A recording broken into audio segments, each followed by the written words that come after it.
There is no cure. I'm so sorry. The words no one ever wants to hear. That is where our journey began. But of course it's not. It began years before when we first met.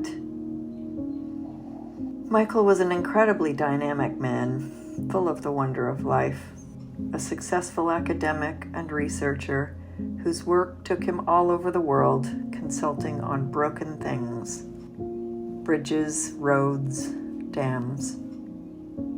He used to say, "You can't figure out how to fix things until you figure out how they broke."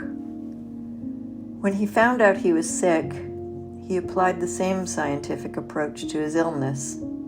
He wanted to understand the process. He also understood that there would be a point where this wasn't going to be able to be fixed.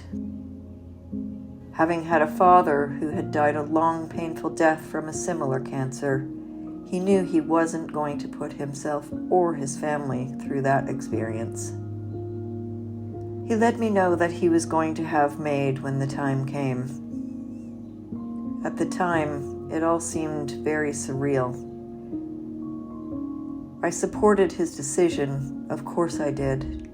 I understood the logic.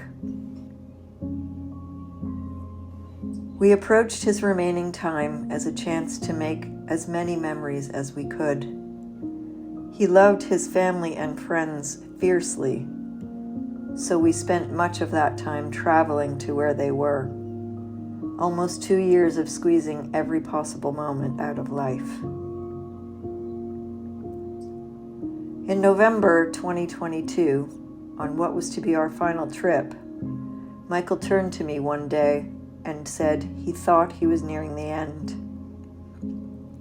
The cancer, it seemed, was taking over. His energy was very low. I wanted to understand, so I asked him what he felt. He described it to me as though dementors were surrounding him, sucking the life out of him. Somehow this description made me understand. MAID had now transformed for me from a theoretical concept to a very real, very imminent reality.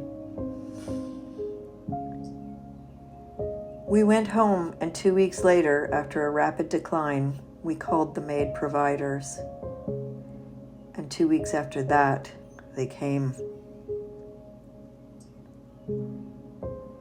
We had discussed the day many times.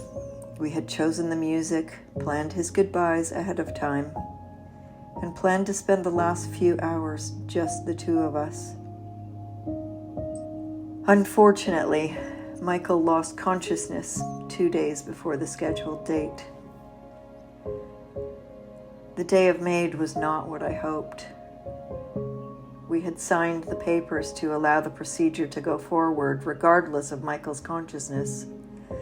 But for me, it was a very long day. Hours of sitting alone, knowing what was coming.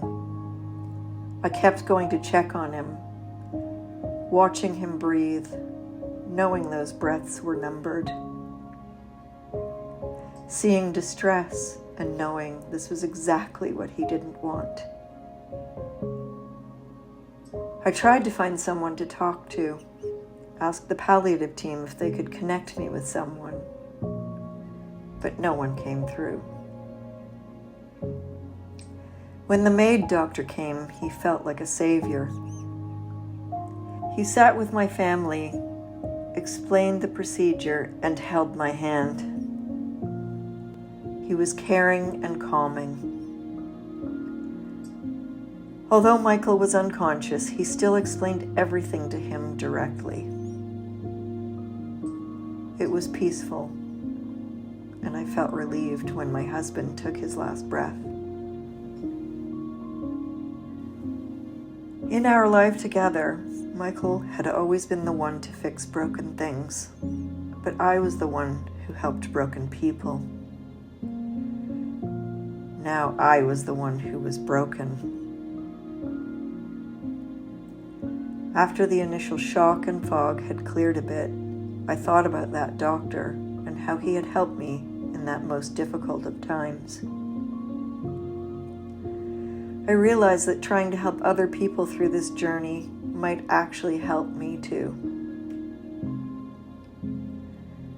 The journey isn't over, but since becoming a MAID Family Services volunteer, I have been able to find joy again, and to serve Michael's memory by helping other families through this shared and incredibly complex experience.